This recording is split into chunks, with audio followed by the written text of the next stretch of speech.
এ আল্লাহর ওলি, জালিম বাদশার তরফ থেকে শিকল আর তালা এসে গেছে।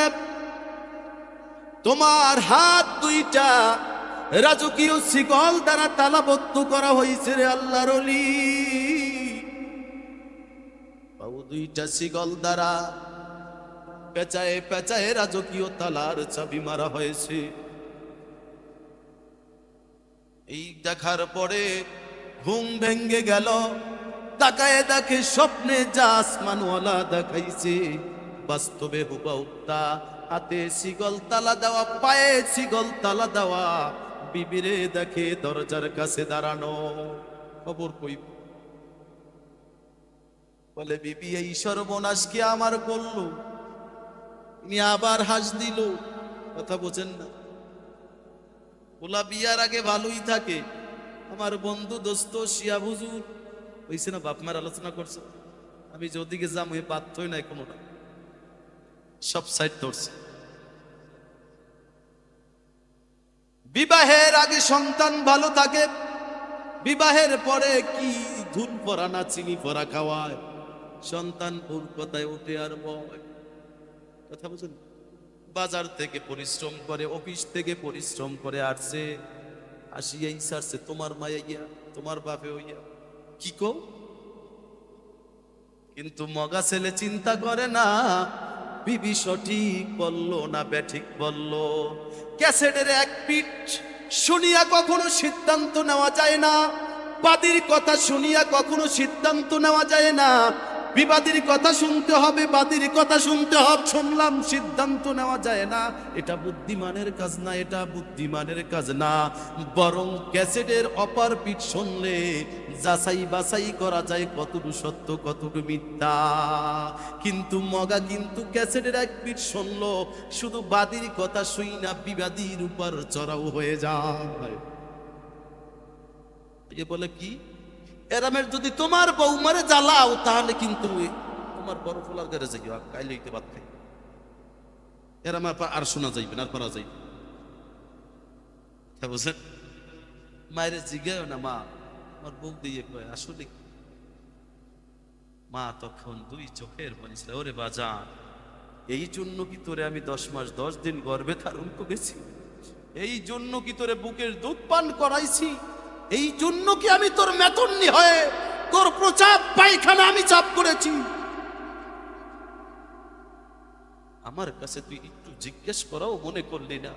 বউ পরের জি, আর এক গাছের ছাল, হ্যাঁ, আর এক বাড়ির মানুষ, তোর বেলাটের কেউ না। তুই তার কথা শুনে আমার প্রতি পুরিয়া। এই জন্য আমি প্রায় সময় বলি,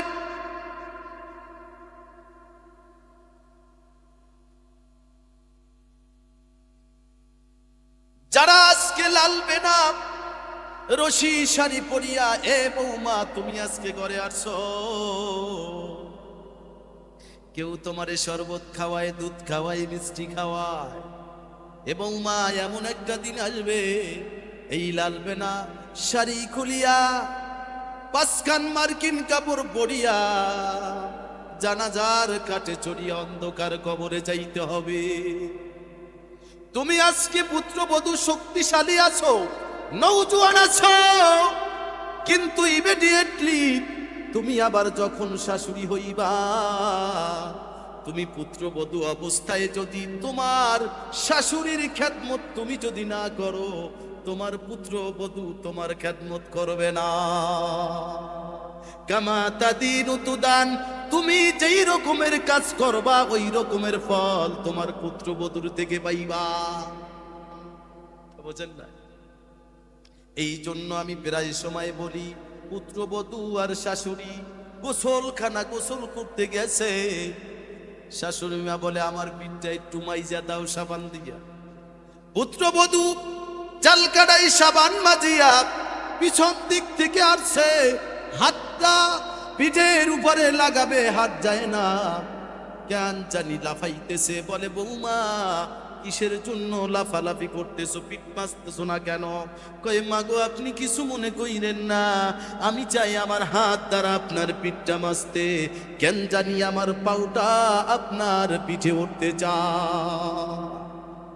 কে যেন ধরে ধরে হাতের পরিবর্তে কে যেন হাতটা সরায় দেয়। কোন অদৃশ্য শক্তি, কোন অদৃশ্য কুয়াত, কোন অদৃশ্য পাওয়ার কে যেন ঠেলিয়া ঠেলিয়া আমার পাউটাকে আপনার পিঠে উঠায় দিতে চায়।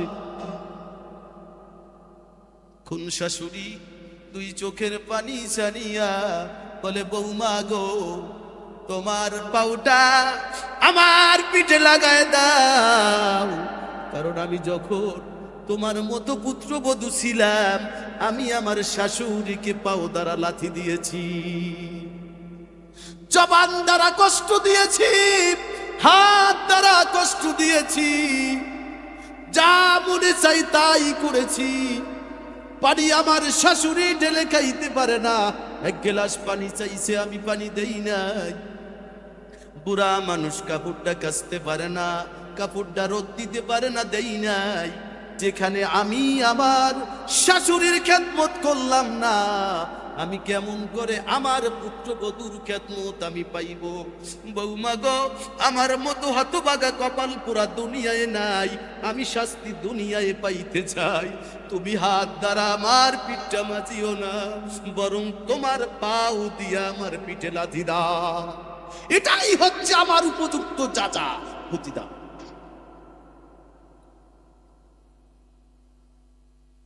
বুঝতে পারছি?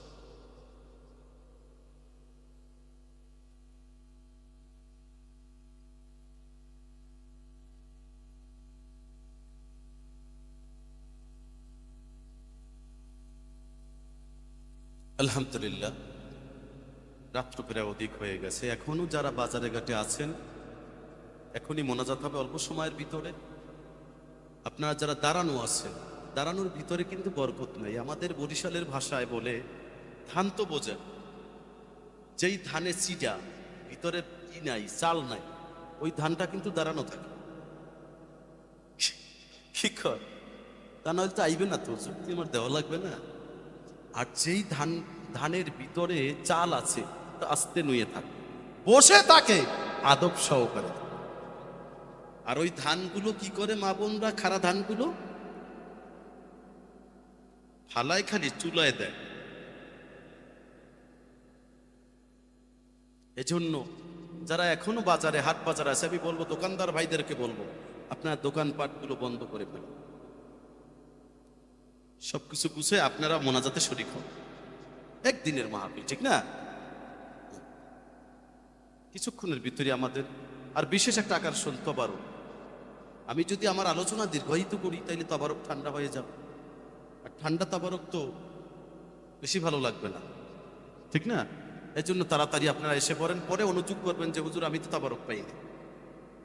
অতএব আমাদের তাবারক এখনো মোটামুটি ঠান্ডা আছে, গরম আছে।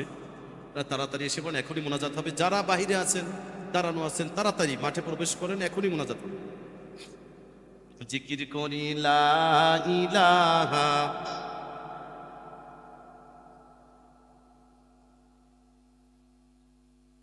লা ইলাহা ইল্লাল্লাহু ইল্লাল্লাহু ইল্লাল্লাহ লা ইলাহা লা ইলাহা। যুবক বাবারা তোমরা একটু ভিতরে আসো, দাঁড়াই আসো কেন? একটু ভিতরে আসো প্লিজ। ইল্লাল্লাহ লা ইলাহা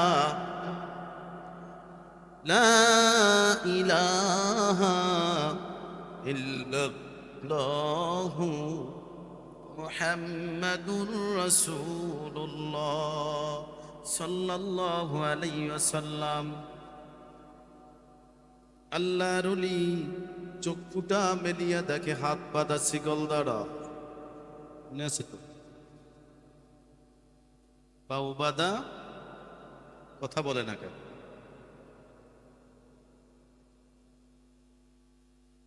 বিবিকে দেখে দরজার কাছে দাঁড়ানো,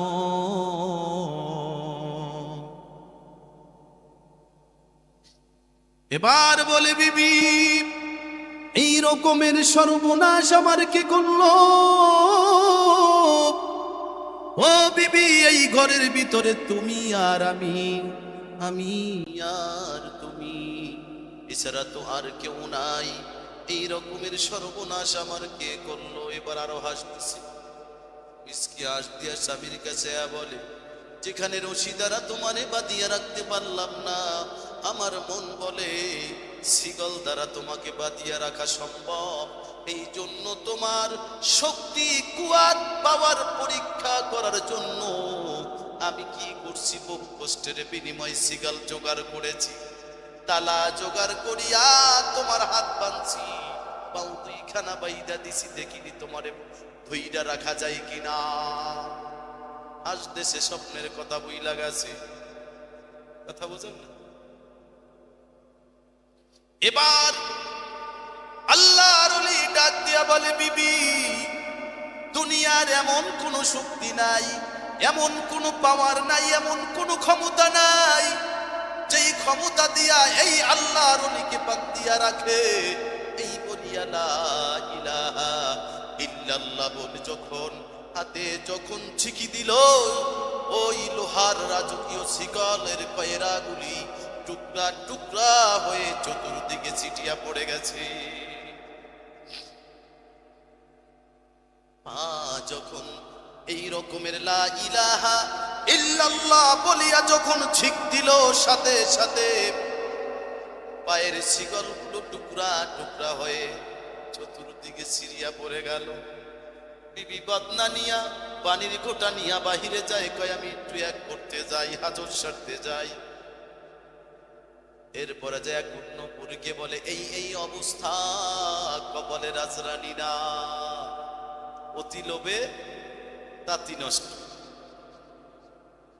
লোভে পাপ, পাপে ভোগ, ভোগের পর অপমৃত্যু। কথা বুঝছেন? বেশি লোভ করা খারাপ, বেশি চাহিদা থাকা খারাপ। কুল্লু হালিন শুকরান আলহামদুলিল্লাহ, সর্ব অবস্থায় যদি আপনি আল্লাহ পাকের শুকরিয়া করেন, আসমান ওয়ালা নিয়ামত বাড়িয়ে দিবেন। কি করবেন? বাড়িয়ে দিবেন। ওই তা কেমন? হযরত আলী রাদিয়াল্লাহু তাআলা আনহু বলেন, আলহামদুলিল্লাহিল্লাযী খলাকতানি বাকারাও ওয়ালা খলাকতানি হিমার। ও দুনিয়ার মানুষ, তোমরা কে আল্লাহ পাকের শুকরিয়া আদায় করো কিভাবে জানি না, তবে আল্লাহ পাকের একটা মাখলুক গরু, আলী রাদিয়াল্লাহু তাআলা আনহু বলেন, ওই গরু প্রতিদিন অহরহ আল্লাহ পাকের শুকরিয়া আদায় করে। আসমান ওয়ালা গরু বানাইছো, গাদা বানাও না।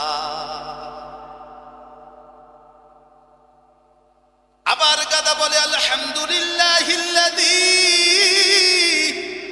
খলাকতানি হিমারাও ওয়ালা খলাকতানি কালব। ও মালিক, গাদা বানাইছো, উট বানাও না। কারণ কুকুরের চেয়ে গাদা ভালো। আলী রাদিয়াল্লাহু তাআলা আনহু বলে, পৃথিবীর মানুষ, এবার কুকুর কি বলে জানুনি? আলহামদুলিল্লাহিল্লাযী খলাকতানি কালবা ওয়ালা খলাকতানি তারকুস সালাহ। শুয়ার বানাইছো। এবার কুকুর বলে, ও মালিক, আমারে কুকুর বানাইছো, কিন্তু শুয়ার বানাও নাই, আমারে শুয়ার বানাও নাই। আলহামদুলিল্লাহিল্লাযী খলাকতানি কালবা ওয়ালা খলাকতানি খিজন। বড় চুপ রাখা জায়েজ ছিল। আর আমাদের রাসূল বলেছে, চুল হবে তিন রকমের, ক্লাসিফিকেশন অফ চুল কাটিং। সেটা হচ্ছে যে এক নম্বর হচ্ছে কদম ফুল চতুর্দিকে সমান, বেলের দিয়া গাবাবেন বেল। এরপরে বাবরি 40-এর পরে এই গেডি পর্যন্ত তিন রকমের চুল কাটার সিস্টেম। বলে, বিবি, আমার মাথার চুল দ্বারা যদি আমার মাথার চুলগুলো কাটিয়া যদি অর্ধেক দিয়ে হাত বান্ধা হয়, আমার মাথার চুল দিয়া যদি পাও বান্ধা হয়, এমন কোন ইসমে আজম নাই, এমন কোন শক্তি নাই যার দ্বারা আমি আমার হাত খুলবো। এমন কোন শক্তি নাই যার দ্বারা আমি পায়ের বাঁধন খুলবো। খবরদার, খবর অর্ধাঙ্গিনী, হুন্না লিবাসুল লাকুম ওয়া আনতুম লিবাসুল লাহুন্না, তুইও কিন্তু আমার পোশাক স্বরূপ, আমিও তোর পোশাক স্বরূপ। অতএব খবরদার খবরদার, এই কথা যেন তৃতীয় ব্যক্তির কানে না যায়। এই ঠিক আছে, একটু বাহিরে যাইতে হবে, কে এখনই যাবে, একটু হাজতে ধরছে, কথা বোঝেন না? যাইয়া নকুলির বলে কেসি কি লাগবে, কেসি আনতে গেছে, কয় কেসি রেডি, ঘুমাইতে দাও না একটু, বাতাস কর, বলেন না না। আল্লাহর ওলি ইবাদত করতে করতে করতে যখন শুয়ে পড়ল, জানলার ফাঁক দিয়া কেচিটা দেওয়া হলো, চুলগুলো মাথার কাইটা, অর্ধেক চুল দ্বারা হাত বান্ধা হলো, অর্ধেক চুল দ্বারা হাত বান্ধা হলো, বাকি অর্ধেক চুল দ্বারা পাও বান্ধা হলো। আমার আল্লাহ স্বপ্নের ভিতরে জানায়, ও আল্লাহর ওলি, দিন সতর্ক করলা, তুমি কি করলে না, গুরুত্বর চোখে দেখলে না, স্মরণে তোমার আসলো না, দ্বিতীয় দিন দেখাইলা, তবুও তুমি কি করলে না, সতর্ক হইলে না। তৃতীয় দিন তুমি আসল গোপন কথাটাই বিবির কাছে বইলা দিলা। ও আল্লাহর ওলি, তুমি কি জানো না, আমার প্রথম মহামানব আদম আলাইহিস সালামের অন্তিম কালে তার শেষ পুত্র হযরত শীষ পয়গম্বর, তামাম পৃথিবীর কোনো মানুষ জান্নাতি হুর বিবাহ করে নাই, একমাত্র আদম আলাইহিস সালামের সর্বশেষ পুত্র। তাফসিরে মাঝারি গ্রন্থের হাসিয়ায় আল্লামা কাজী সানাউল্লাহ পানিপতি রাহমাতুল্লাহ আলাইহি বলেন যে বাবা আদম আলাইহিস সালামের সর্বশেষ পুত্র হযরত শীষ পয়গম্বর জান্নাতি রমণী দুনিয়ার বুকে বিবাহ করেছিলেন। কারণ জোড়ায় জোড়ায় ছেলে মেয়ে হইতো, শীষ পয়গম্বরের আগের জোড়ায় শুধু ছেলে হইছে, মেয়ে। আমার আল্লাহ বলে, আমি আল্লাহ এটা চাই, শীষ পয়গম্বরকে আমি জান্নাতি রমণীর মাধ্যমে তার বেগম সাহেবা আমি আল্লাহ বানাইতে চাই। এই শীষ পয়গম্বর বাবার অন্তিম মুহূর্তে, বাবা যখন দুনিয়ার বুক থেকে চলিয়া যাইবে, জান্নাতুল ফেরদাউসে জান্নাতের মানুষ যখন জান্নাতে চলে যাইবে, বাবা আদমের বাড়ি কোথায়? সবাই বলেন আমাদের কি হয়? বাবা আদম আদি পিতা, আদি পিতার বাড়ি যদি জান্নাতে হয়, তাইলে সন্তানের বাড়ি হবে কোথায়? জান্নাতে। কথা বলেন। আমার নবীজি বলেন, আমার পিতা হলো হযরত আদম আলাইহিস সালাম, আদি পিতা। আমার উম্মতের ভিতরে যারা আমলে সলে করিয়া জান্নাতে পদার্পণ করবে, যারা আমল নামা ডান হাতে পাইবে, তারা 6টা গুণের অধিকারী হয়ে যাবে। সুবহানাল্লাহ। কয়টা গুণ? যাদের আমল নামা ডান হাতে এসে যাবে, 6টা গুণের অধিকারী হয়ে যাবে। কিয়ামতের ময়দানে তারা কেমন 6টা গুণ? সাহাবায়ে আজমাইন জিজ্ঞেস করলো, ইয়া রাসূলুল্লাহ, কেমন 6টা গুণ? কয় 6 জন পয়গম্বরের বৈশিষ্ট্য একজন আমার উম্মত জান্নাতি উম্মতের ভিতরে পাওয়া যাইবে। কয়জন নবীর গুণ? 6 জন নবী। 1 নম্বরে যারা আমল নামা ডান হাতে পাইবে, সাথে সাথে বাবা আদম আলাইহিস সালামের মতো তাদের বডিটা লম্বা হয়ে যাবে 7 গজ। যারা আমল নামা ডান হাতে পাবে, যারা জান্নাতি হবে, তাদের কণ্ঠটা হবে হযরত দাউদ আলাইহিস সালামের মতো। তামাম পৃথিবীতে আসমানওয়ালা যত মানুষ পাঠাইছে, সমস্ত মানুষের কণ্ঠ যদি এক পাল্লায় রাখা হয়, ঠিক হয়? সমস্ত মানুষের কণ্ঠ যদি এক পাল্লায় রাখা হয়, ওই কণ্ঠের সৌন্দর্যের ওজন যতটুকু হবে, আল্লাহ রাব্বুল আলামিন জামানার পয়গম্বর দাউদ নবীকে তার চেয়ে বেশি সুন্দর কণ্ঠ দান করেছে।